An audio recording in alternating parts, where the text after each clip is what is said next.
Welcome back in my channel. Today we are going to study class 8 Geography chapter 2. यदि आप मेरे channel पे नए हो तो चैनल को लाइक शेयर और सब्सक्राइब कीजिए। यदि आपको चैप्टर 1 की रीडिंग करनी है और उसके क्वेश्चन आंसर करने हैं तो डिस्क्रिप्शन बॉक्स में आपको लिंक मिल जाएगा, आप जाकर देख सकते हो। तो इसमें शुरू करते हैं हमारा लैंड। लैंड का मतलब भूमि, सोयल, सोयल का मतलब मिट्टी, वाटर का मतलब पानी और नेचुरल वेजिटेशन का मतलब जो प्राकृतिक वनस्पति है, एंड कहते हैं वाइल्ड लाइफ रिसोर्सेज, और जो भी हमारे जो जंगली से हमें जो भी रिसोर्सेज मिलते हैं उसके बारे में। अब इसमें आया हमारा कि इन ए स्मॉल विलेज इन तंजानिया, एक छोटा सा गाँव है तंजानिया में जो अफ्रीका में पड़ता है। जो मेम्बा है, मेम्बा का नाम है, एक लड़की है।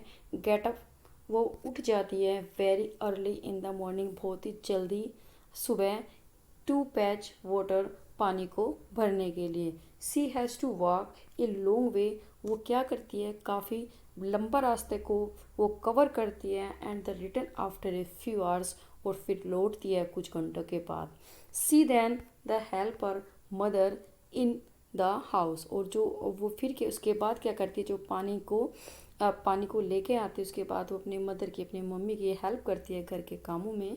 And joins her brother in taking care of the their goat, और उसके बाद वो अपने भाई के साथ जो भी उनकी जो बकरियां हैं उनको क्या बोलते हैं, उनकी देखभाल करती है।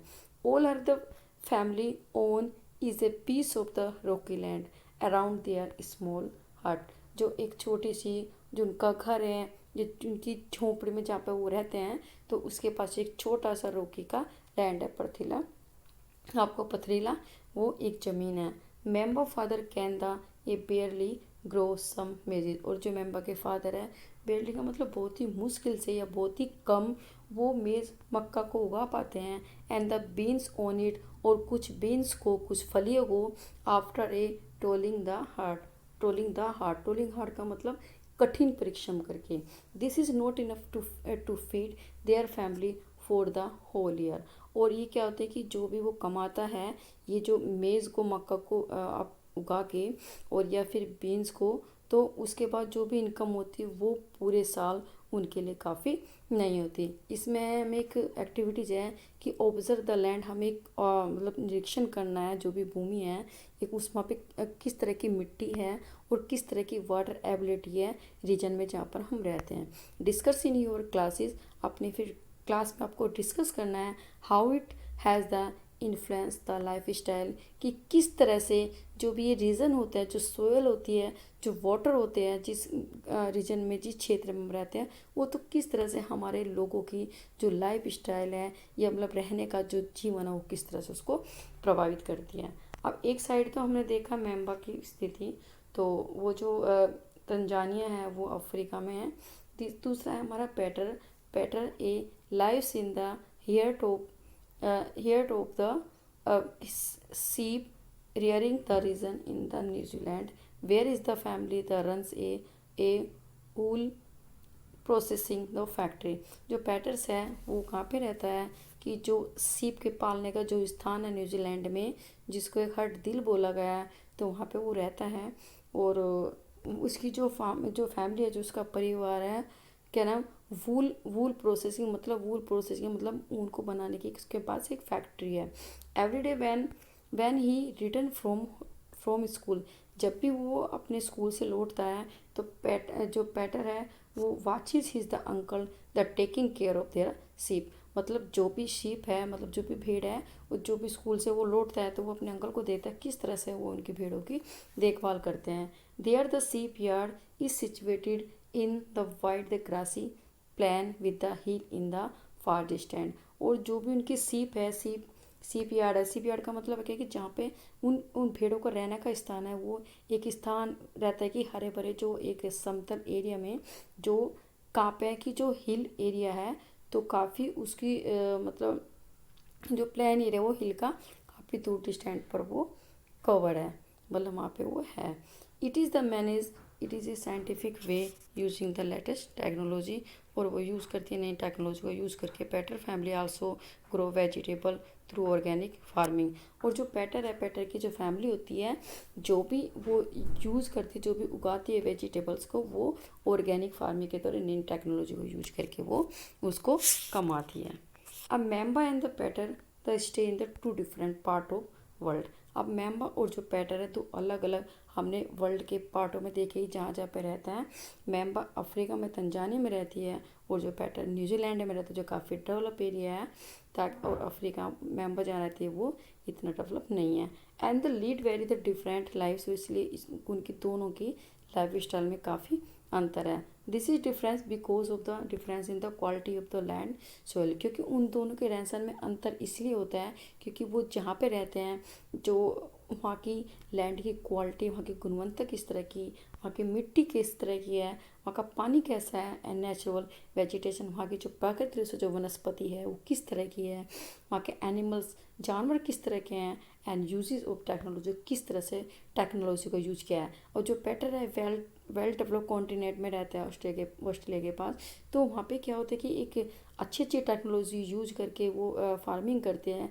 लेकिन उससे यदि अपोजिट में देखें, मेंबा को देखें, तो उसके जो फादर है वही मुश्किल से कुछ मेज और कुछ बीन्स वगैरह को, वही जो ओल्ड उनकी जो टेक्नोलॉजी है, जो भी क्या नाम खेती करने की रीति आ रही उस हिसाब से करता है, तो इसलिए उनको आउटपुट इतना नहीं होता।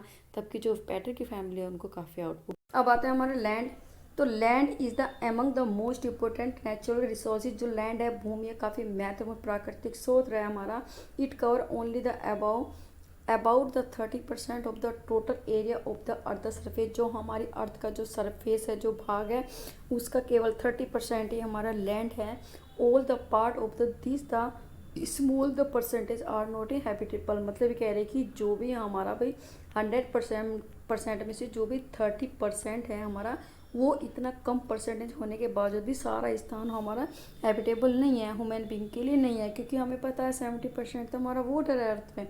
The uneven distribution of the population is different part of the world in the mainly the due to a varied the characteristics of the land and climate. जो ये डिस्ट्रीब्यूशन है, जो ये भाग है पॉपुलेशन का, जो अलग अलग स्थान पर कहीं पे कम पॉपुलेशन रहती है, कहीं पे ज़्यादा पॉपुलेशन रहती है, उनकी जो विषय जो कंडीशन होती है वो डिपेंड होती है वहाँ का किस तरह की लैंड और किस तरह का वहाँ पे मौसम है, किस तरह का वहाँ पे क्लाइमेट है। The rug in the topography, जो रग आप कह सकते हो, जो ऊबड़ खाबड़ जो भूभाग है, या स्टीवी द स्लोप है माउंटेन्स का, काफ़ी ढलान वाला जो माउंटेन्स है, पहाड़ी एरिया है। लो लेइंग अब एरिया है। ससेटेबल का मतलब होता है जो भी काफ़ी सेंसिटिव होता है, sensitive to water in the logging, या कहीं पर ज़्यादा काफ़ी पानी है, पानी की मात्रा काफ़ी भरी हुई है, या डेजर्ट एरिया है, कहीं पे आप कह सकते हो कोई रेगिस्तानी एरिया है। The thick forest the area are normally the specially the populated in the uninhabited. मतलब कहते हैं कि जो काफ़ी ये तरह के जो एरिया है हमारी ज़्यादा पॉपुलेशन है, जहाँ पे पानी वाला है, या फिर आप मतलब काफ़ी मतलब स्लोपी माउंटेन्स हैं, तो वो जो वहाँ पे जो लोग बाग रहते हैं, वहाँ पे जो पॉपुलेशन है वो काफ़ी कम रहती है। क्योंकि वहाँ पे ह्यूमन बींग के लिए वो इस तरह से सूटेबल नहीं रहती है, उनको सभी तरह की जीविका नहीं होती, ना तो उनका कमाने के साधन होते हैं और ना ही बहुत सारे सुख सुविधा होती है ताकि वो वहाँ पे रह सके काफ़ी लंबे टाइम तक। Plain and the river in the valley offer the suitable. जो प्लेन एरिया, ये हमारा जो आप कह सकते हो कि जो नदी वाली जो घाटी वाला जो एरिया है, काफ़ी सुटेबल लैंड है एग्रीकल्चर के लिए, क्योंकि वहाँ पे खेती आसानी से की जा सकती है, आराम से की जा सकती है, पानी भी मिल जाता है, और वहाँ की जो लैंड होती है काफ़ी फर्टाइल होती है, काफ़ी उपजाऊ होते हैं, तो वहाँ पे जो खेती काफ़ी अच्छी हो जाती है और लोगों की जीविका का साधन भी बन जाते हैं। Hence the these are other a densely the populated area. ये डेंसली पॉपुलेटेड काफ़ी ज़्यादा है, मतलब काफ़ी बड़ी मात्रा में आप कह सकते हैं कि पॉपुलेशन एरिया है वर्ल्ड में। कौन सा? हमारे प्लेनो रिवर वाला। अब इसमें यह है कि इसमें दिया है कि 90% of the world the population occupied only the 30% of the land area. भाई आपके जो 90% जो लोग रहते हैं वो इस 30% इन्होंने घेरा हुआ है इस 30% लैंड एरिया को, and the remaining the 70% of the land is the other specially the popular inhabited. और जो 10% मतलब जो बचे हुए हैं, भाई हमारा जो रिमेनिंग है आप 70% है of the land is the इधर मतलब ये कहते हैं जो पूरे में है, अब तो 30% में भी क्या हो जाएगा, मतलब ये कहना चाह रही है कि जो भी हमारे लैंड में जो 30% है, इसमें से भी सिर्फ 30% ही जो एरिया है वो उस पर 90% और 90% लोग रहते हैं। बाकी का जो 70% जो एरिया है हमारी मतलब 30% में जो 70% एरिया है जो रिमेनिंग है, वो क्या है, एक तरह से जो लैंड है या तो वह स्पेशली जो पॉपुलेटेड, मतलब काफ़ी कम पॉपुलेशन या अनइनहेबिटेटेड है, मतलब वहाँ पे बहुत ही कम लोग रहते हैं। वो 30% मतलब 10%, क्योंकि 90% तो वहीं पे रहेगी जहाँ पे उनका लैंड होगा, रिवर वैलीज वगैरह होगी। लेकिन जो 10% है वो स्पेशली मतलब काफ़ी कम एरिया में वो बटी हुई है हमारी जो पॉपुलेशन है। फिर हमारे इसमें आया है land use. The land is the use for the different purpose such as the agriculture. जो लैंड है हमारी भूमि है वो काफ़ी अलग अलग उद्देश्य के लिए यूज़ होती है, जैसे हमारे फॉरेस्ट्री जंगली के लिए, माइनिंग खादान के लिए, बिल्डिंग हाउस के लिए बनाने के लिए, रोड्स के लिए, सेटिंग अप द इंडस्ट्री है, या हमें जो भी हमारे उद्योग है उसको वर्क इस्टेब्लिश करने के लिए। This is the commonly term is the land use. इसको मुश्किल क्या कह सकते हैं कि इसको सामान्य रूप में हम कहते हैं कि इतनी हमारी जो लैंड हम इस तरह यूज़ कर रहे हैं। Can you list out in the different way in the which the a member and the pater family use their the land. क्या आप बता सकते हो कि किस तरह से अलग अलग दो तरीके होते थे, मेंबर और जो पेटर की फैमिली जो अपनी लैंडों को जो यूज़ करती थी। अब इसमें देते हैं और साल्जबर्ग, ये साल्जबर्ग है, एक एरिया है आप ऑस्ट्रिया का। तो इसमें दिया है कि कितने बे है लैंड के, हैज़ में द यूज़ किया है अबाउट द पिक्चर। अब जो ये लैंड है आप कह सकते हो कि इस तरह से ये नदी के लिए यूज़ हो रही है। यहाँ पे ग्रीन एरिया के, यहाँ पे हाउसिंग पर्पज़ के लिए यूज़ हो रही है। कुछ ये किसमें ये पहाड़ी कुछ एरिया में, तो क्या कहते हैं जो लैंड है वो काफ़ी अलग अलग तरह से ही वो यूज़ हो रही है। द यूज़ ऑफ लैंड, जो भी प्रयोग होता है किसी भी लैंड का, इज डिटरमाइंड बाई, उस किसके द्वारा निर्धारण किया जाता है, उसके फिजिकल फैक्टर के अकॉर्डिंग, कि वो लैंड हम किस तरह से उपयोग में ला सकते हैं। हम किस क्या क्या चीज़ देखते हैं उस लैंड के लिए, उसकी टोपोग्राफी देखते हैं कि उसका भूभाग कैसा है, उसकी ज़मीन कैसी है, सोइल उसकी मिट्टी कैसी है, उसका क्लाइमेट, उसका मौसम कहते हैं क्रम है, मौसम नमी वाला है या फिर हो गर्मी वाला है, या मिनरल्स देखते हैं कि क्या वहाँ पे मिनरल्स वगैरह खादान वगैरह है। जैसे हमारा इंडिया में झारखंड के जो नागपुर में क्या वहाँ पे इस टाइप से है। अवेलेबिलिटी ऑफ द वाटर है कि किस तरह का वहाँ पानी ज़्यादा है या कम है। Human factor such as the population technology are also important a determinants of the land use of pattern. मतलब ह्यूमन के जो फैक्टर है, जो भी आप कह सकते हो कि जो भी पॉपुलेशन उसकी टेक्नोलॉजी वो किस तरह से यूज़ करता है, किस तरह से उस लैंड का उपयोग करते हैं नई नई टेक्नोलॉजी के द्वारा। तो यही चीज़ इसमें दिया है। फिर हमारा इसमें आया है कि जो land can also be classify on the basis of ownership. जो भी हमारी जो लैंड है, जो भूमि है, हम उसको बांट सकते हैं किसके आधार पर कि वो किसके ओनरशिप में है, मतलब किसके अधिकार में है। वो प्राइवेट है या एक कम्युनिटी लैंड है, या वो एक प्राइवेट एक व्यक्ति की है, या एक कम्युनिटी एक ग्रुप की है, एक समूह की है। Private land is the own by a individual. जो प्राइवेट लैंड होता है, भूमि होती है, उस पर अधिकार एक व्यक्ति का होता है, एक पर्सन का होता है। Whereas the community land is the own by the community for the common use. लेकिन जिसके जो भी कम्युनिटी वाली मतलब आप लैंड कह सकते हो, वो एक कम्युनिटी एक समूह या ग्रुप के अंडर आती है और वो सामान्य रूप से सभी के लिए यूज़ होती है।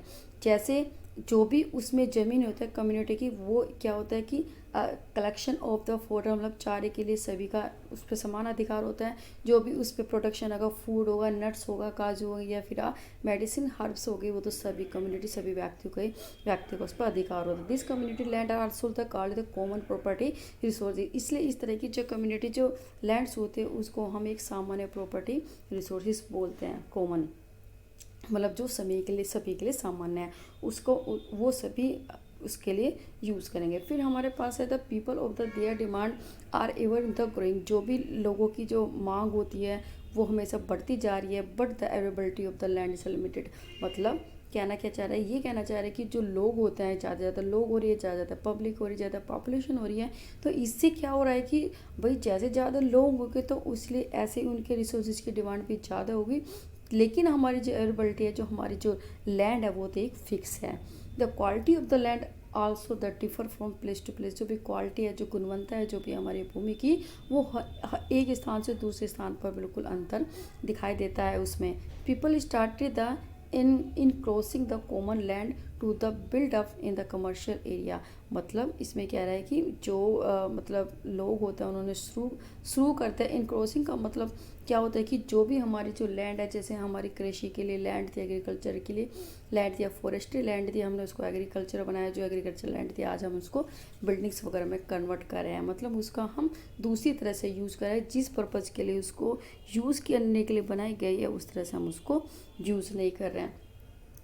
तो अब जहाँ जहाँ पे हमारा एग्रीकल्चर लैंड था वहाँ पे बहुत सारे कमर्शियल एरिया बन गए हैं, मतलब व्यावसायिक रूप से एरिया बन गए हैं, द हाउसिंग कॉम्प्लेक्स बन गए। अर्बन एरिया में यदि हम शहरी में देखें तो बहुत सारे कॉम्प्लेक्स का डेवलप हो गया है to expand in the agriculture land in the rural area. और क्या हुआ कि जो मतलब ग्रामीण क्षेत्रों में जो भी क्या नाम जो भी भूमि थी वहाँ पे भी मतलब जो भी एग्रीकल्चर के लैंड ऑक्यूपाइड थी वहाँ पे भी हाउसिंग क्या नाम बन रहे हैं, वहाँ पे भी घर बन रहे हैं, वहाँ फ्लैट्स वगैरह बन रहा है।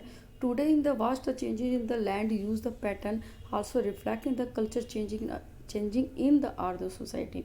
आज क्या है कि बहुत ही ज़्यादा वास्ट का मतलब काफ़ी विशाल बदलाव हो रहे हैं, बहुत ज़्यादा बदलाव हो रहा है जो भी हमारी लैंड में उसके पैटर्न यूज में, और जो रिफ्लेक्ट करता है जो भी हमारे कल्चर है, जो हमारी सोसाइटी है उसके कल्चर को वो बहुत ज़्यादा बदलाव कर रहा है।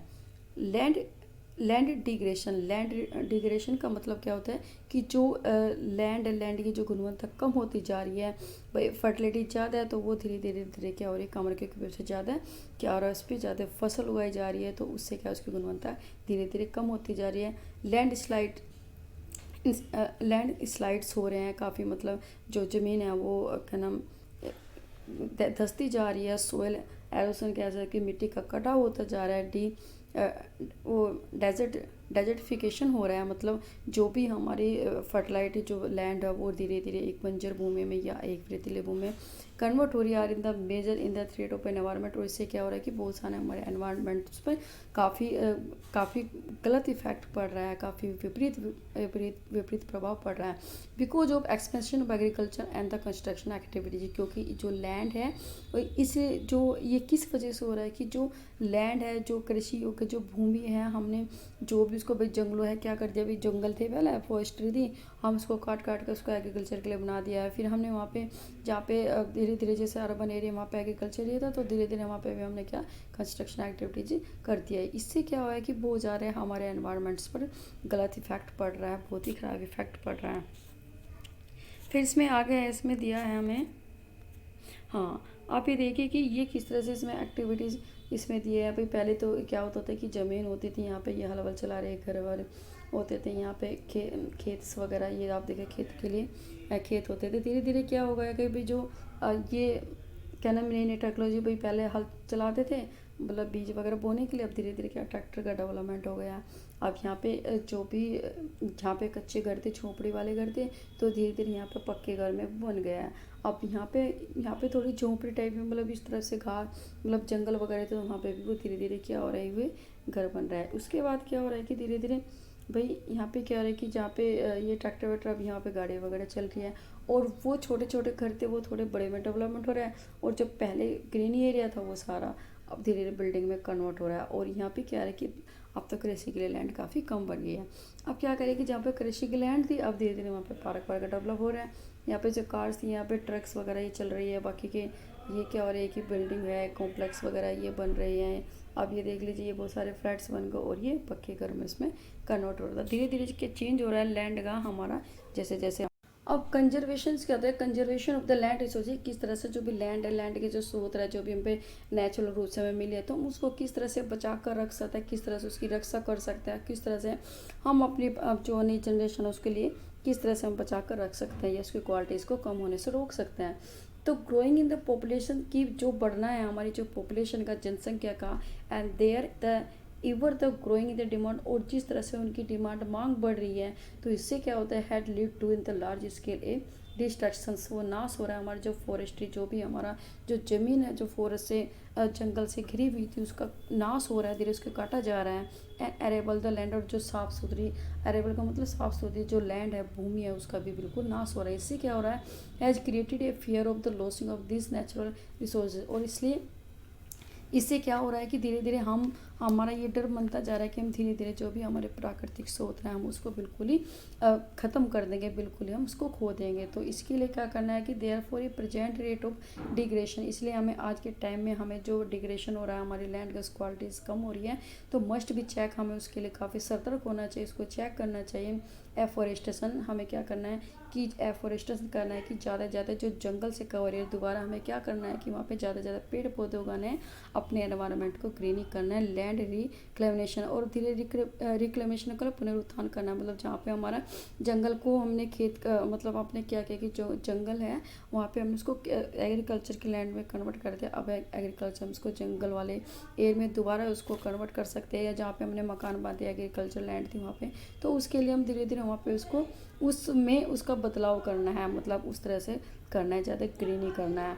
तो फिर आगे regulating use of the chemical pesticide, और हमें क्या करना है कि जो देखना है कि जो भी हमारे केमिकल खाद हो रही है, मतलब आप मतलब जो भी फर्टिलाइटर के लिए भूमि पर वो दी जा रही है, मतलब कह सकते हो कि बाहरी जो खाद का यूज़ किया जाए उसको चेक करना चाहिए।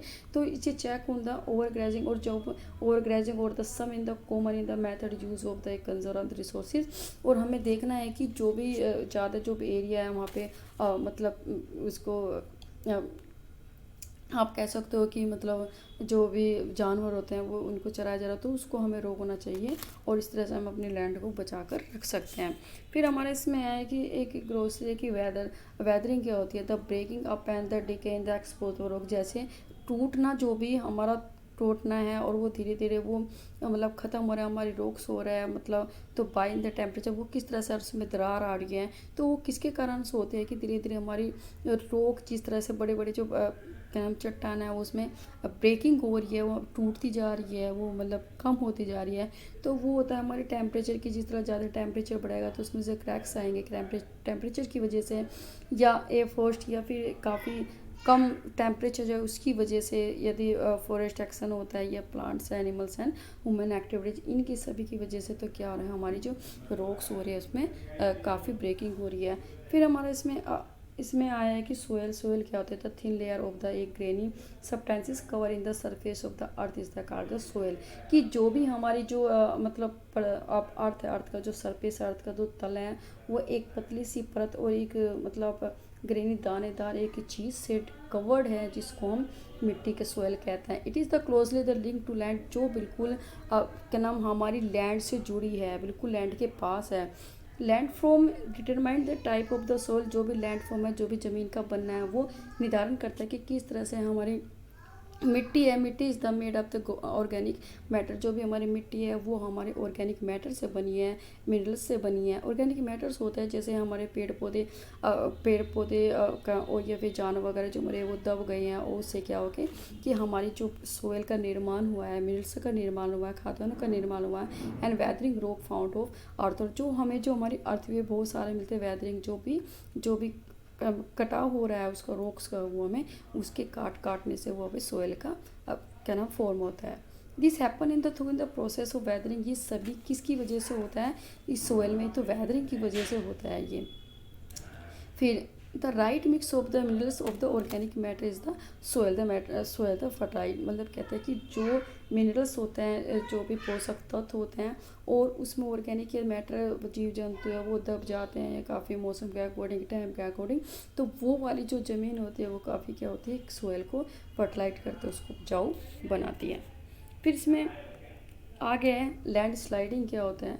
Land sliding are the simply defined as the mass movement of the rocks, जो लैंड स्लाइडिंग है, मतलब आप गलत कि जो ज़मीन का धंसना है वो क्या होता है, काफ़ी बड़ी मात्रा में मूवमेंट होता है, हमारी जो रॉक्स होती है मतलब उसका काफ़ी कटना फटना होता है। Debris of the earth in down the slope, और डेब्रिस बहुत सारी मतलब गड्ढे बन जाते हैं, मतलब इस तरह से जो हमारी अर्थ है वो धीरे धीरे स्लोप से नीचे गिरनी शुरू हो जाती है, तो ये लैंड स्लाइडिंग हो रहा है कि ये इस तरह से ज़मीन है और धीरे धीरे क्या हो रही है, धीरे धीरे इसमें कम होती जा रही है, ये लुढ़कती जा रही है।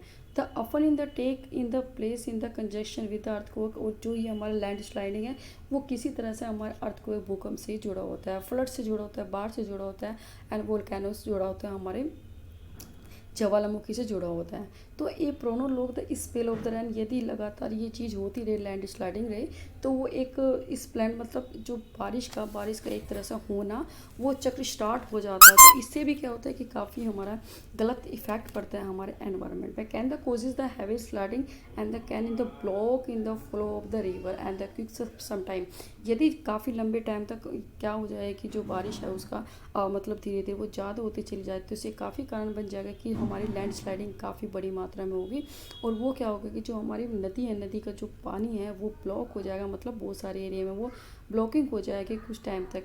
It is formation the river in the blocks can be cause the havoc the settlement in the downstream on it is the bursting. और इससे क्या हो जाएगा कि बहुत सारे जब काफ़ी जो मतलब रिवर्स होती है ब्लॉक हो जाएगी, तो वो कारण बन जाएगा कि जो भी वहाँ सेटलमेंट है, जो भी मतलब वहाँ पे मकान बने हुए हैं, सारे कुछ है, वो हमारी डाउन स्ट्रीम की तरह नीचे की साइड वो क्या नाम धंसते चले जाएंगे, वो ब्रस्टिंग हो जाएगी और बिल्कुल वो टूट जाएंगी, फट जाएंगे। In the hilly in the terrain in the land sliding, जो भी हिली है, हिली वाली ज़मीन है, land sliding have in the major, वहाँ पे काफ़ी ज़्यादा लैंड स्लाइडिंग होती है, काफ़ी ज़्यादा मात्रा में होते हैं। The widely spread in the natural desert, और धीरे धीरे वो बढ़ जाते हैं कि जो हमारा प्राकृतिक आपदा है उसमें वो कन्वर्ट हो जाती है। And the often the strike in the life, इससे क्या हुआ कि हमारी जो लाइफ है, हमारा जीवन है, वो धीरे धीरे स्ट्राइक हो जाएगा, मतलब रुक जाएगा और बहुत दिक्कत हो जाएगी। Property in the occupied position the major concern, इससे लैंड स्लाइडिंग हुई, जो वहाँ की जो लाइफ है, प्रॉपर्टीज है, वो सारी डिस्ट्रक्शंस हो जाएगी और काफ़ी मेजर और वो कन्वर्ट हो जाएगा। केस स्टडी की गई a massive the land sliding, काफ़ी बड़ी मात्रा में लैंड स्लाइडिंग को और हिट करा ए पंगी जो विलेज था, जो नियर आप कहते हैं रैकून पीओ, जो किनारों में और किचका डिस्ट्रिक्ट में हिमाचल प्रदेश के, तो वहाँ पे काफ़ी लैंड स्लाइडिंग ने हिट किया। And the damage a the 200 the meter the scratch on the old Hindustan the Tibet road, और जो 200 मीटर तक फैला हुआ था जो एक हिंदुस्तान तिब्बत रोड है, उसको भी बिल्कुल मतलब डैमेज कर दिया, जो नेशनल हाईवे 22 में पड़ता था। This land sliding was the trigger by the intensive the blasting and पंगे विलेज, और जो लैंड स्लाइडिंग थी काफ़ी बड़ी मात्रा में उसने नुकसान का और क्या नाम उसको ब्लास्टिंग किया, फटा वहाँ पे पंगे विलेज में। Due to the blasting this is the weak zone, जो भी इस ब्लास्टिंग से जो भी विस्फोट हुआ, जो भी आप क्या सो लैंड स्लाइडिंग हुआ, उससे जो वीक जोन थे वो काफ़ी क्या नाम जो स्लोप से कोलैप्स हो गए, टकरा गए, and the cause intensive damage to the road, और वहाँ का जो मतलब रोड था बिल्कुल पूरी तरह से डैमेज हो गया। नियर बाई विलेज, जो पंगी के मतलब विलेज के पास थे, गाँव के पास थे, the Pangi village was completely evacuated to avoid as possible as the loss of life, और जो पंगी जो विलेज था वो बिल्कुल खाली हो गया, क्योंकि लोग बाग ने अवॉइड करना शुरू कर दिया कि यहाँ पे तो जो लाइफ है वो बिल्कुल ही हमारी ख़त्म हुई हो जाएगी। अब इसमें आगे है क्या ना मिटिगेशन द मैकेनिज्म, ये क्या होता है? Advance in the scientific technology है, एम्पावरमेंट, जो भी एडवांस टेक्नोलॉजी है साइंटिस्ट, तो वो उसमें एम्पावर दिए गए ताकि हम समझ सकें कि क्या तरह के कौन से फैक्टर है जिसके कारण हो सकते हैं लैंड स्लाइडिंग के, हाउ टू मैनेज दैम, और किस तरह से हम उसको मैनेज कर सकते हैं। Some in the board the mitigation technique in the land sliding आता है फॉलो, और कुछ जो मिटिगेशन है जो भी हम मतलब रोक सकते हैं इसे लैंड स्लाइडिंग, तो वो कौन कौन से हमारी टेक्निक है। तो इसमें हमारे hazards the mapping to locate in the area in the prone to land sliding, हमें क्या करना चाहिए कि मतलब एक खतरनाक एरिया, मतलब मैप में खतरनाक एरिया को शो कर देना चाहिए कि यहाँ पे एक खतरनाक एरिया है, hence the such area can be avoided for building the settlement, इसलिए वहाँ पे जो बिल्डिंगों को, जो भी रहने के लिए स्थान है, वो बिल्डिंगों को बनाने से रोका जा सकता है। Construction of the retention wall in the to stop in the land from slipping, और जो भी मतलब लैंड वाले जो स्लिपिंग वाले एरिया है वहाँ पे एक रोकथाम कर देने को दीवार बना देनी चाहिए, ताकि जो भी यदि कोई नुकसान भी उससे कोई दिक्कत ना हो। Increasing in the vegetation the cover to arrest in the land sliding, और हमें क्या करना चाहिए, ज़्यादा से ज़्यादा पेड़ पौधों को उगाना चाहिए ताकि हम लैंड स्लाइडिंग को रोक सकें। फिर the surface in the drain the control work, जो भी सरफेस है जहाँ पे मतलब नदी नाले मतलब जाते हैं उस पर जो उसके कामों को हम नियंत्रण करना चाहिए, कंट्रोल करना चाहिए, ताकि वहाँ पे कोई भी लैंड स्लाइडिंग मूवमेंट ना हो। और along with the rain water and the spring flow, जब भी बारिश हो रही है या फिर आप कहना बरसात हो रही है उस टाइम में, तो उसको हम पूरी तरह से हमें उसकी देखभाल करनी चाहिए। फिर हमारा इसमें है do you want it tax the 100 रुपये। आपको जानते हो कि जो मिट्टी है उसको काफ़ी साल लगते हैं कि मतलब 1 सेंटीमीटर एक मिट्टी को बनाने में 100 साल लगते हैं, तो इसलिए हमें काफ़ी ध्यानपूर्वक उसका सोयल का यूटिलाइज़ करना चाहिए। अब हमारे इसमें है कि सोयल की ये इसमें दिया है कि मतलब सोयल प्रोफाइल ये क्या है। तो इसमें सबसे पहले जो नीचे है रॉक वाली, तो उसको हम पेरेंट्स रॉक बोलते हैं। इसे अपर वाले को वैदरिंग द रॉक मिनरल्स होता है कि जो भी हमारा टूट फूट से जो रोकर बन जाता है, मतलब लुढ़ा के छोटे छोटे पार्ट्स बन जाते हैं, तो वो वाला है। फिर उससे ऊपर है हमारा सब सोयल, और एक कुछ पार्ट होता है जिसमें मिट्टी मिली जाती है, कुछ रेत होती है, कुछ सिल्ट होती है, कुछ क्ले मिट्टी होती है। सबसे टॉप लेयर होता है topsoil with the humus and the vegetation, और सबसे ऊपर वाली में जिसमें हमारी ह्यूमस और बहुत सारी वनस्पतियाँ पाई जाती है। फिर इसमें है फैक्टर ऑफ द सोयल, मतलब सोयल फॉर्मेशन, कौन कौन से फैक्टर होते हैं जिससे मिट्टी बनती है। The major factor of the soil the formulation are in the nature. जो सबसे जो बड़ा पार्ट होता है हमारी जो मिट्टी का बनने का, वो होता है हमारी जो पेरेंट्स रॉक के ऊपर डिपेंड होता है। और जो वहाँ पे क्लाइमेटिक फैक्टर होता है, मतलब जो भी मौसम के वहाँ पे नमी मौसम है या हीट है, यहाँ पे हवा है, माउंटेन्स वगैरह, तो वो सारा हमारा पेरेंट्स जैसी पेरेंट्स रॉक होगी उस तरह की हमारी मिट्टी फॉर्म होगी। Other in the factor are in the topography, दूसरे के फैक्टर होते हैं कि वहाँ का भूभाग किस तरह से है, कोई स्लोपिंग है, माउंटेन्स है, प्लेन है या प्लेटो किस तरह का है। रोल ऑफ ऑर्गेनिक मेटेरियल, और सबसे ज़्यादा हमारा जो रोल होता है वो ऑर्गेनिक क्या नाम जो मेटेरियल होता है उसके ऊपर डिपेंड होता है। Time in the taken for composition soil formation, और कितना टाइम के लिए हमने उस सोयल को बनाने के लिए टाइम दिया, उसके ऊपर भी काफ़ी टाइम होता है कि उसने कितना टाइम लिया है। All the this are differ from place to place, और हर स्थान का जो ये क्या नाम सोयल को फॉर्मुलेशन बनाने का जो तरीका है वो अलग अलग है। जो सोयल होती है, सोयल बहुत सारी चीज़ों के ऊपर डिपेंड होती है कि उसका जो बनना होता है बहुत सारी चीज़ों के ऊपर डिपेंड होता है। जैसे पेरेंट स्ट्रोक कि उसकी पेरेंट स्ट्रोक किस तरह की है, पेरेंट स्ट्रोक ही डिटरमाइन करते हैं कि हमारी मिट्टी का कलर कैसा होगा, किस तरह टेक्सचर, किस तरह की बनावट होगी, और किस तरह काली मिट्टी होगी, या फिर आप कह सकते हैं क्या नाम जलोढ़ मिट्टी होगी, मतलब किस तरह की बहुत सारी चीज़ें, ब्लैक सोयल हो गया। फिर हमारे इसमें केमिकल प्रॉपर्टीज कैसी है, मिनरल्स कैसे, किस तरह पोषक तत्व है, क्या क्या चीज़ें इसमें इंक्लूड है जो पेरेंट स्ट्रोक में, किस तरह के ऑप्टिमेबिलिटी, क्या क्या चीज़ें उसमें, क्या क्या विशेषता कैरेक्टरिस्टिक्स है।